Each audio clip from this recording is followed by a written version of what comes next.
Bonjour, aujourd'hui je vous prépare la correction de l'exercice sur Scratch qui est sorti au sujet du septembre 2020 au brevet des collèges. Donc comme vous pouvez le voir, il y a une animation du fichier Scratch que vous pourrez trouver en dessous de cette vidéo et consulter à votre guise. Vous avez l'énoncé, il n'est pas en entier sur votre gauche, il y aura question par question avec la correction. Donc, première chose, vous avez donc une éolienne qui a 3 pales et vous allez devoir étudier comment elle a été modélisée avec Scratch. Vous voyez déjà dans l'énoncé une pale, donc qui est constituée d'un segment AB et ensuite d'un triangle isocèle en D. L'angle ECB qui mesure 85 degrés. B est le milieu de EC, on vous dit, et AB est perpendiculaire à EC, pas de problème. L'angle CD égale 85, on vous l'a dit. Première étape, vous devrez montrer que l'angle CDE fait 10 degrés. Lorsque vous regardez l'animation, le lutin au départ est toujours orienté vers la droite. Ensuite, il démarre, il a tourné, il retourne chaque fois et l'angle de la rotation est à l'extérieur et pas à l'intérieur. Vous allez le regarder à nouveau. Donc, il avance, il est à droite et hop, ensuite il s'oriente vers le bas. Il avance et il s'oriente pour construire le segment CD, etc. Regardez-le sur le fichier Scratch si vous souhaitez. Là, donc ici, il s'agit de montrer que l'angle CDE est un angle de 10 degrés. Vous devez tout justifier, c'est un exercice brevet. Donc la première remarque, c'est que vous avez un triangle isocèle. Donc que l'angle en E va aussi faire 85 degrés puisque dans un triangle isocèle, les deux angles à la base ont la même mesure. Vous avez donc un triangle ECD dont vous connaissez deux angles en E et en C qui mesurent 85. Vous utilisez bien sûr la somme des angles d'un triangle qui vaut 180 degrés. Et pour trouver l'angle manquant, ici, vous faites par soustraction, bien entendu.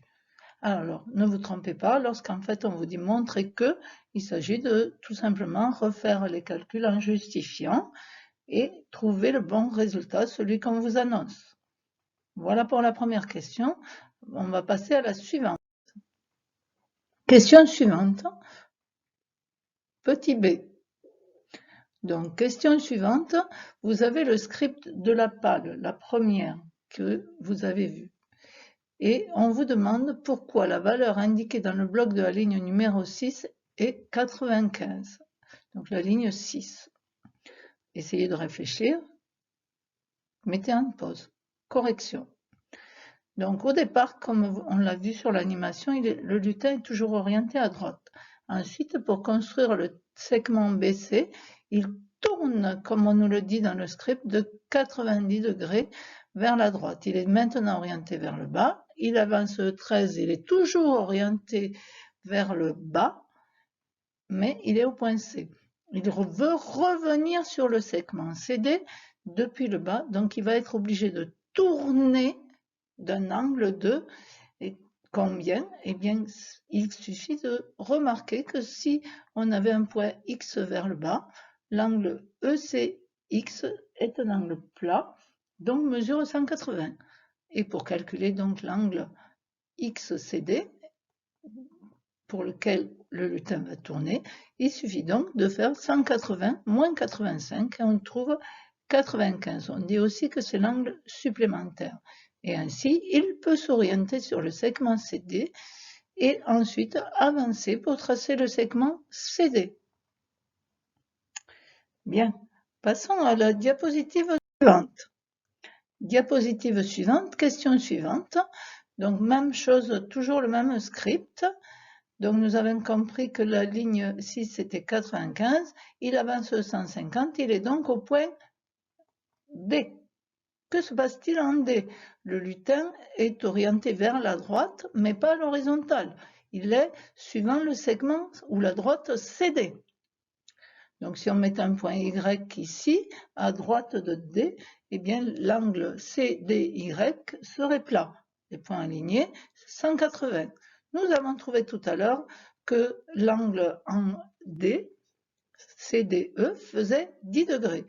Donc pour trouver de combien il faudra tourner pour se raligner sur le segment DE et tracer ensuite DE, ligne 9 en avant 102, 150, comme tout à l'heure, nous allons faire la soustraction, l'angle plat moins l'angle connu de 10 degrés. Et nous trouvons 170 degrés. Donc ligne 8, en fait, c'est 170 degrés pour la ligne 8, vers la gauche, puisqu'il était plutôt orienté à droite. Bien. Une fois qu'il sera en E, à nouveau, il va retourner, comme on nous le dit, de 95, puisque l'angle E fait aussi 85, pour s'orienter à nouveau vers le bas. Ensuite, il avance de 13, il arrive au point B. Il tourne, il est à nouveau de 90 degrés pour se réaligner vers la gauche cette fois, parce qu'en B, il était vers le bas. Donc, il veut revenir pour revenir en A. Hop, il se réoriente à gauche en faisant 90 à gauche. Il arrive sur A après avoir avancé de 30. Là, il est toujours aligné, tourné à gauche. Pour se retourner vers la droite, comme au point de départ, il doit donc tourner de 180 vers la droite. J'espère que vous avez tout compris sur les angles. Il reste une petite question bien plus simple que celle-là. Alors, c'est le nombre de fois où l'on doit faire le bloc pâle. Combien de fois? Bien, ça c'est très facile en fait. Combien de fois? Mettez en pause pour chercher. Réponse. C'est facile parce que l'éolienne, elle a 3 pales. Donc en fait, le lutin, il va faire 3 fois le script pâle, le bloc pâle. Donc il faut me faire répéter 3 fois. Petite dernière question, qui n'était pas dans l'exercice. Pourquoi l'angle 120?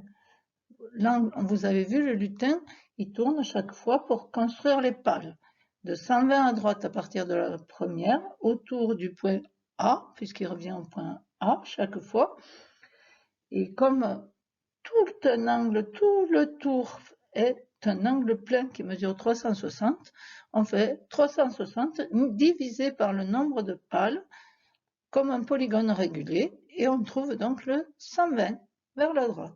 Voilà, j'espère que vous avez tout compris et je vous dis à bientôt. Cliquez sur j'aime si ça vous a plu.